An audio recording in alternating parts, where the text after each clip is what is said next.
ನಮಸ್ಕಾರ friends. So ಇವತ್ತಿನ ದಿನ ನಿಫ್ಟಿ ಓಪನಿಂಗ್ ಅಲ್ಲಿ ಗ್ಯಾಪ್ ನಲ್ಲಿ ಓಪನ್ ಆಯ್ತು.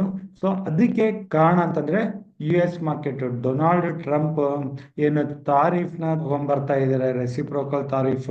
ಸೊ ಅದರಿಂದ ರಿಸೆಷನ್ ಫಿಯರ್ ಇಂದ ಯು ಎಸ್ ಮಾರ್ಕೆಟ್ ಅಲ್ಲಿ ನಿನ್ನೆ ದಿನ ಒಂದು ಭಾರಿ ಕರೆಕ್ಷನ್ ಬಂತು.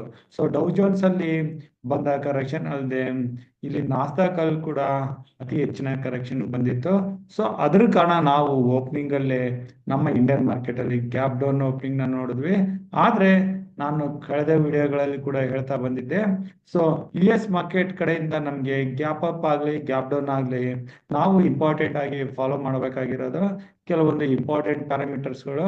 ಅದರಲ್ಲಿ ಯು ಎಸ್ ನ ಡಾಲರ್ ಇಂಡೆಕ್ಸ್ ಇದು 106 ಕೆಳಗಡೆ ಬಂದಾಗಿಂದ ನಾವು ಪಾಸಿಟಿವ್ ಆಗಿ ಇದ್ವಿ. ಇದು 104 ಬಂದ್ಮೇಲೆ ಅದು ಆಕ್ಚುಲಿ ಇನ್ನೂ ಪಾಸಿಟಿವ್ ಆಗಿದೆ ಇಂಡಿಯನ್ ಮಾರ್ಕೆಟ್ಗೆ. ಯು ಎಸ್ 10 year ಬಾಂಡ್ ಇದು ಕೂಡ ಒಳ್ಳೆ ಲೆವೆಲ್ ಅಲ್ಲಿ ಇದೆ, 4.2 ಅದು ಕೂಡ ಪಾಸಿಟಿವ್ ಆಗಿದೆ. ಅದಲ್ಲದೆ ಬ್ರೆಂಟ್ ಕ್ರೂಡ್ ಆಯಿಲ್ 70 ಕೆಳಗಡೆ ಬಂದಿದ್ದು ಅದು ಕೂಡ ನಮ್ಮ ಇಂಡಿಯನ್ ಮಾರ್ಕೆಟ್ಗೆ ಪಾಸಿಟಿವ್ ಆಗಿ ಇತ್ತು. ಇವು ಕೆಳಗಡೆಯಿಂದ ಸ್ವಲ್ಪ ರಿಕವರಿ ಕಾಣ್ತಿರ್ಬೋದು, ಆದ್ರೆ ಸದ್ಯಕ್ಕೆ ಬ್ರೆಂಟ್ ಕ್ರೂಡ್ ಆಯಿಲ್ 70 ಕೆಳಗಡೆ, 71 72 ಕೆಳಗಡೆ ಇರೋವರೆಗೂ ನಾವು ಪಾಸಿಟಿವ್ ಆಗಿ ತಗೋಬಹುದು. ಸೊ ಅದಕ್ಕಾಗಿ ಇಂಡಿಯನ್ ಮಾರ್ಕೆಟ್ ಅಲ್ಲಿ ಲೋವರ್ ಲೆವೆಲ್ ಇಂದ ರಿಕವರಿ ಬಂತು. ಸೊ ಇವತ್ತಿನ ದಿನ ನಮ್ಮ ಇಂಡಿಯನ್ ಮಾರ್ಕೆಟ್ ಅಲ್ಲಿ ಸತತವಾಗಿ ನಾವು ಕೇಳ್ತಾ ಬಂದಿದ್ದು ಇಂಡಸ್ ಬ್ಯಾಂಕ್ ಸ್ಟಾಕ್ ಬಗ್ಗೆ. Indus bank stock more than 25% correct ಆಗಿ ಕ್ಲೋಸಿಂಗ್ ನ ಕಾಣ್ತು. ಆದ್ರೆ ಇಂಟರ್ನಲ್ ಮ್ಯಾನೇಜ್ಮೆಂಟ್ ಇಶ್ಯೂ ಇಂದ ಅದರಲ್ಲಿ ಬಂದ ಕರೆಕ್ಷನ್ ನಿಂದ ಬ್ಯಾಂಕಿಂಗ್ ಸ್ಟಾಕ್ಸ್ ಅಲ್ಲಿ ಅಷ್ಟೇನು ಮೊಮೆಂಟಮ್ ಇರ್ಲಿಲ್ಲ ನೋಡಿ. ಬ್ಯಾಂಕಿಂಗ್ ಸ್ಟಾಕ್ಸ್ ಅಲ್ಲಿ ಸ್ವಲ್ಪ ICICI ಬ್ಯಾಂಕ್ ಹೋಲ್ಡ್ ಮಾಡಿದ್ದಕ್ಕಾಗಿ ಇಂಡಸ್ ಬ್ಯಾಂಕ್ ಲೋವರ್ ಸರ್ಕ್ಯೂಟ್ಗಳು ಹೆಚ್ಚಾಗ್ತಾ ಅದು 25% ವರೆಗೆ ಹೋಗ್ತಿದ್ದಂಗೆ ಬ್ಯಾಂಕ್ ನಿಫ್ಟಿ ಫೈನಲ್ ಆಗಿ ನೆಗೆಟಿವ್ ಅಲ್ಲೇ ಕ್ಲೋಸ್ ಆಗಿದೆ. ಆದ್ರೆ ತನ್ನ ಇಂಪಾರ್ಟೆಂಟ್ ಸಪೋರ್ಟ್ ಲೆವೆಲ್ 47,700 ಇಂದ 800 ಇದನ್ನ ಹೋಲ್ಡ್ ಮಾಡಿದೆ. ಇನ್ನು ಇಲ್ಲಿ ನಾವು ಮಾರ್ಕೆಟ್ ಬ್ರೇಕ್ ನೋಡಿದ್ರೆ ನಿಫ್ಟಿ ಫೈನಲ್ ಆಗಿ 22,500 ಹತ್ರ 37 ಪಾಯಿಂಟ್ಸ್ ಇಂದ ಪ್ಲಸ್ ಅಲ್ಲಿ ಕ್ಲೋಸ್ ಆದ್ರೆ ನಿಫ್ಟಿ ನೆಕ್ಸ್ಟ್ 302 ಪಾಯಿಂಟ್ಸ್ ಇಂದ 0.51% ಪಾಸಿಟಿವ್ ಅಲ್ಲಿ ಕ್ಲೋಸ್ ಆಯ್ತು. ಸೆಲೆಕ್ಟ್ ಮಿಡ್ ಕ್ಯಾಪ್ ನಿಫ್ಟಿ ಕೂಡ ನಿಯರ್ಲಿ 0.5% ಹತ್ರ ಬಂದು ಕ್ಲೋಸ್ ಆಯ್ತು.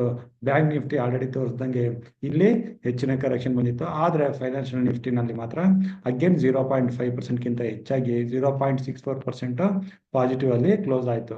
ಸೊ ಈ ಮೊಮೆಂಟಮ್ ನ ನಾವು ಮಾರ್ಕೆಟ್ ಅಲ್ಲಿ ನೋಡಿದ್ವಿ. ಇನ್ನು ನಾವು ಆಲ್ರೆಡಿ ಹೇಳ್ತಿದ್ದಂಗೆ ನೋಡಿ, ಇಂಡಸ್ ಬ್ಯಾಂಕ್ 27.06% ನೆಗೆಟಿವ್ ಅಲ್ಲಿ ಕ್ಲೋಸ್ ಆಗಿದೆ. ಇಲ್ಲಿ ನಿಫ್ಟಿಗೆ ಸಪೋರ್ಟ್ ಮಾಡಿದ್ದು ಅಂತಂದ್ರೆ ಟ್ರೆಂಡ್ 4% ಪಾಸಿಟಿವ್ ಕ್ಲೋಸಿಂಗ್ ಕೊಟ್ರೆ, BPCL 3%, Sun Pharma, BEL, ICICI bank ಎಲ್ಲ ಮೋರ್ ದೆನ್ 2% ಪಾಸಿಟಿವ್ ಕೊಟ್ಟಿದ್ದಕ್ಕಾಗಿ ನಿಫ್ಟಿ ಇಲ್ಲಿ ಪಾಸಿಟಿವ್ ಅಲ್ಲಿ ಕ್ಲೋಸ್ ಆಗಿ ಹೆಲ್ಪ್ ಆಯ್ತು. ಇನ್ನು ಇಲ್ಲಿ ಡಿಕ್ಲೈನ್ ವರ್ಸಸ್ ಅಡ್ವಾನ್ಸಸ್ ನೋಡಿದ್ರೆ ಅಡ್ವಾನ್ಸಸ್ ಗಿಂತ ಇಲ್ಲಿ ಡಿಕ್ಲೈನ್ಸ್ ಇವತ್ತಿನ ದಿನ ಹೆಚ್ಚಾಗಿತ್ತು. ಇನ್ನು ನಿಫ್ಟಿ ಕಾಂಟ್ರಿಬ್ಯೂಟರ್ಸ್ ಅಲ್ಲಿ ನಾವು ನೋಡಿದ್ರೆ ಇಲ್ಲಿ ನೀವು ನೋಡಬಹುದು, ನಿಫ್ಟಿ ಕಾಂಟ್ರಿಬ್ಯೂಟರ್ಸ್ ಅಲ್ಲಿ ನೆಗೆಟಿವ್ ಆಗಿ ಇಂಡಸ್ ಬ್ಯಾಂಕ್ 35.99 ಪಾಯಿಂಟ್ಸ್ ಅಷ್ಟು ನೆಗೆಟಿವ್ ಕಾಂಟ್ರಿಬ್ಯೂಷನ್ ಮಾಡಿದೆ. ಅದನ್ನ ಬಿಟ್ರೆ ಇನ್ಫೋಸಿಸ್ 31.99 ಪಾಯಿಂಟ್ಸ್ ಅಷ್ಟು ನೆಗೆಟಿವ್ ಕಾಂಟ್ರಿಬ್ಯೂಷನ್ ಮಾಡಿದ್ರೆ, M&M 11.27 ಪಾಯಿಂಟ್ಸ್ ಅಷ್ಟು ನೆಗೆಟಿವ್ ಕಾಂಟ್ರಿಬ್ಯೂಷನ್ ಮಾಡಿದೆ. ಅದೇ ನಾವು ಪಾಸಿಟಿವ್ ಸೈಡ್ ಬಂದ್ರೆ ICICI ಬ್ಯಾಂಕ್ 48 ಪಾಯಿಂಟ್ಸ್ ಅಷ್ಟು ಪಾಸಿಟಿವ್ ಕಾಂಟ್ರಿಬ್ಯೂಷನ್ ಮಾಡಿದ್ರೆ, ಇಲ್ಲಿ ಭಾರತೀಯ ಏರ್ಟೆಲ್, ರಿಲಯನ್ಸ್, ಸನ್ಫಾರ್ಮಾ, ಟ್ರೆಂಟ್ ಇವೆಲ್ಲ ಪಾಸಿಟಿವ್ ಕಾಂಟ್ರಿಬ್ಯೂಷನ್ಗೆ ಹೆಲ್ಪ್ ಮಾಡಿದ್ವು. ಇನ್ನು ನಿಫ್ಟಿ ಜೊತೆಗೆ ನಾವು ಬ್ಯಾಂಕ್ ನಿಫ್ಟಿನ ಕೂಡ ಒಂದು ಬರೀ ಕ್ವಿಕ್ ಆಗಿ ನೋಡಿದ್ರೆ, ಬ್ಯಾಂಕ್ ನಿಫ್ಟಿನಲ್ಲಿ ನೋಡ್ಬೋದು ICICI bank 317 points positive closing ಗೆ ಹೆಲ್ಪ್ ಮಾಡಿದ್ರೆ, Indus bank 238 points negative closing ಗೆ ಕಾಂಟ್ರಿಬ್ಯೂಷನ್ ಮಾಡಿದೆ. ಸೊ ಇಲ್ಲಿ ICICI ಬ್ಯಾಂಕಿಗೆ ಕೋಟಕ್ ಬ್ಯಾಂಕ್, SBI ಬ್ಯಾಂಕ್ ಸ್ವಲ್ಪ ಸಪೋರ್ಟ್ ಕೊಟ್ಟು, ಆದ್ರೆ ನೆಗೆಟಿವ್ ಕ್ಲೋಸಿಂಗ್ ಗೆ Axis bank, HDFC bank, small bank, IDFC first bank ಇವೆಲ್ಲ ನೆಗೆಟಿವ್ ಕ್ಲೋಸಿಂಗ್ ಗೆ ಕಾಂಟ್ರಿಬ್ಯೂಷನ್ ಮಾಡಿದ್ವು. ಸೊ ಇದೆಲ್ಲ ನಮ್ಗೆ ಗೊತ್ತಿದ್ರೆ ನಮ್ಗೆ ನೆಕ್ಸ್ಟ್ ದಿನಗಳಲ್ಲಿ ಟ್ರೇಡಿಂಗ್ ಮಾಡೋಕೆ ಸುಲಭ ಆಗುತ್ತೆ ಅಂತ ಈ ಪಾಯಿಂಟ್ಸ್ ಗಳನ್ನೆಲ್ಲ ಇತ್ತೀಚೆಗೆ ನಾನು ಕವರ್ ಮಾಡ್ತಾ ಇದ್ದೀನಿ. ಇನ್ನು ನಾವು FIS ಡೇಟಾ ಬಂದ್ರೆ, FIS ನಿನ್ನೆ ದಿನ ಅಂದ್ರೆ 10th ಮಾರ್ಚ್ ಅಲ್ಲಿ ಕಡಿಮೆ ಸೆಲ್ಲಿಂಗ್ ಮಾಡಿದ್ದಾರೆ ಕಂಪ್ಯಾರಿಟಿವ್ಲಿ. ಸೊ ಇಲ್ಲಿ ಓನ್ಲಿ 485 crores ಅಷ್ಟು ಮಾತ್ರನೇ ಸೆಲ್ಲಿಂಗ್ ಮಾಡಿದ್ದಾರೆ. ಕಳೆದ ದಿನಗಳ ಅಗ್ರೆಸಿವ್ ಸೆಲ್ಲಿಂಗ್ ನಿನ್ನೆ ದಿನ ಬಂದಿಲ್ಲ. ಇನ್ನು 11th ಮಾರ್ಚ್ ಇವತ್ತಿನ ದಿನದ ಡೇಟಾ ಬರೋದಿದೆ, ಅದು ಕೂಡ ಹೇಗ್ ಬರುತ್ತೆ ಅಂತ ನಾವು ಕಾದು ನೋಡ್ಬೇಕಾಗಿದೆ. ಇಲ್ಲಿ ಏನಾದ್ರೂ FIS ಬೈಯಿಂಗ್ ಅಲ್ಲಿ ಬಂದ್ರು ಅಂತಂದ್ರೆ ಖಂಡಿತವಾಗಿ ಅದು ನಮ್ಮ ಇಂಡಿಯನ್ ಮಾರ್ಕೆಟ್ಗೆ ತುಂಬಾ ಪಾಸಿಟಿವ್ ಆಗುತ್ತೆ. ಇಂಡಿಯನ್ ಮಾರ್ಕೆಟ್ ಒಂದ್ ಸೈಡ್ ಅಪ್ ಮೂವ್ ಕೊಡೋ ಚಾನ್ಸಸ್ ಇರುತ್ತೆ. ಸೊ ಇದು FIS ಡೇಟಾ ಆಯ್ತು. ಇನ್ನು ನಾವು ಆಪ್ಷನ್ ಡೇಟನ್ನು ಕೂಡ ಇಲ್ಲಿ ನಾವು ನೋಡೋದಾದ್ರೆ ನಾನು ಡೈರೆಕ್ಟ್ ಆಗಿ ಬಾರ್ ಚಾರ್ಟ್ಗೆ ಬರ್ತಾ ಇದ್ದೀನಿ ಆಪ್ಷನ್ ಚೇಂಜ್ ಡೇಟ್ ಅದು. ಸೊ ಇಲ್ಲಿ ನೋಡಿ ನಿಫ್ಟಿ 22,500 ಹತ್ರ ಕ್ಲೋಸ್ ಆಗಿದೆ. ಇದೇ ಲೆವೆಲ್ ಅಲ್ಲಿ ಪುಟ್ ಸೈಡ್ ಅಲ್ಲಿ ಹಾಗೂ ಕಾಲ್ ಸೈಡ್ ಅಲ್ಲಿ ನಿಯರ್ 75 ಲ್ಯಾಕ್ಸ್ ಓಪನ್ ಇಂಟ್ರೆಸ್ಟ್ ಕಾಲ್ ಸೈಡ್ ಹಾಗೂ ಪುಟ್ ಸೈಡ್ ಬಿಲ್ಟ್ ಆಗಿದಾವೆ. ಇದು ಮೇಕರ್ ಬ್ರೇಕ್ ಝೋನ್ ಆಗಿರುತ್ತೆ. ಇಮಿಡಿಯೇಟ್ ಸಪೋರ್ಟ್ 22,400 ನೀವು ಇಲ್ಲಿ ರೆಡ್ ಬಾರ್ ನ ನೋಡ್ಬೋದು. ಇಲ್ಲಿಂದ ಮೇನ್ ಆಗಿ 22,200 ನೆಕ್ಸ್ಟ್ ಸಪೋರ್ಟ್ ಕಾಣಿಸ್ತಾ ಇದೆ. ಸೊ ನಿಫ್ಟಿಗೆ 22,400 ಕೆಳಗಡೆ ಹೋದ್ರೆ ಮಾತ್ರನೇ ಮೇ ಬಿ ನೆಗೆಟಿವ್ ಆಗ್ಬೋದು. ಇನ್ನು ಮೇಲೆ ಬಂದ್ರೆ ಇಮಿಡಿಯೇಟ್ ಆಗಿ 22,600 ಹಾಗೂ 22,700 ಮೇನ್ ರೆಸಿಸ್ಟೆನ್ಸ್ ನಿಫ್ಟಿಗೆ ಕಾಣಿಸ್ತಾ ಇದೆ. ಈ ಡೇಟನ್ನ ಇಟ್ಕೊಂಡು ಈಗ ನಾವು ನಿಫ್ಟಿ ಟ್ರೇಡಿಂಗ್ ವ್ಯೂಗೆ ಬಂದ್ರೆ ಈಗ ನಿಫ್ಟಿ 22,500 ಹತ್ರ ಏನಿದೆ, ಸೊ ಇದೇ ಒಂದು ಮೇಕ್ ಆರ್ ಬ್ರೇಕ್ ಲೆವೆಲ್ ಆಗಿರುತ್ತೆ. ಇಲ್ಲಿಂದ ಕೆಳಗಡೆ 22,400 ಹಾಗೂ ಮೇಲೆ 22,600, ಅಲ್ಲಿಂದ ಮೇಲೆ 22,650 ಇವಿ ಎಲ್ಲ ರೆಸಿಸ್ಟೆನ್ಸ್ ಝೋನ್ ಆಗಿರುತ್ತೆ. ಸೊ ನಾನು ಪರ್ಸನಲ್ ಆಗಿ ಅಗ್ರೆಸಿವ್ ಲಾಂಗ್ ಪೊಸಿಷನ್ಸ್ ನೋಡೋದು ನಿಫ್ಟಿ ಈ 22,650 ಏನಿದೆ 20-day ಮೂವಿಂಗ್ ಆವರೇಜ್, ಈ ಲೆವೆಲ್ ಅಲ್ಲಿ ಸ್ವಲ್ಪ ಟೈಮ್ ಸ್ಪೆಂಡ್ ಮಾಡಿ ಅದ್ರ ಮೇಲೆ ಹೋದ್ರೆ ಮಾತ್ರನೇ ನಾವು ನೆಕ್ಸ್ಟ್ ಸ್ಟ್ರಾಂಗ್ ಅಪ್ ಮೂವ್ ನ ಎಕ್ಸ್ಪೆಕ್ಟ್ ಮಾಡ್ತಾ ಇದ್ದೀನಿ. ಇಲ್ದಿದ್ರೆ ಈ ಮಧ್ಯದಲ್ಲಿ ಯಾವುದೇ ಪೊಸಿಷನ್ ತಗೊಳಕ್ಕೆ ಯೋಚನೆ ಮಾಡ್ತಾ ಇಲ್ಲ. ಅದೇ ನಿಫ್ಟಿ ಏನಾದ್ರೂ ನಮಗೆ ಬೈ ಅಂಡ್ ಡಿಪ್ಸ್ ಆಗಿ 22,400 ಹತ್ರ ಸಿಕ್ಕರೆ ಕೂಡ ನಾವು ಇಲ್ಲಿಂದ ಲಾಂಗ್ ಪೊಸಿಷನ್ ತಗೊಳಕ್ಕೆ ನೋಡ್ಬೋದು. ನಾವು ನಿನ್ನೆ ಹೇಳಿದ್ವಿ ನಿಫ್ಟಿನಲ್ಲಿ ನಾವು ಬೈ ಅಂಡ್ ಡಿಪ್ಸ್ ಆಗಿ 22,300 ಹತ್ರ ಬಂದ್ರೆ ರಿವರ್ಸಲ್ ಗೆ ಟ್ರೈ ಮಾಡೋಣ ಅಂತ. ಅಲ್ಲಿ ಇಲ್ಲಿ ಒಂದು ಮೊಮೆಂಟಮ್ ಒಳ್ಳೆ ಸ್ಟ್ರಾಂಗ್ ಮೊಮೆಂಟಮ್ ಬಂದಿತ್ತು.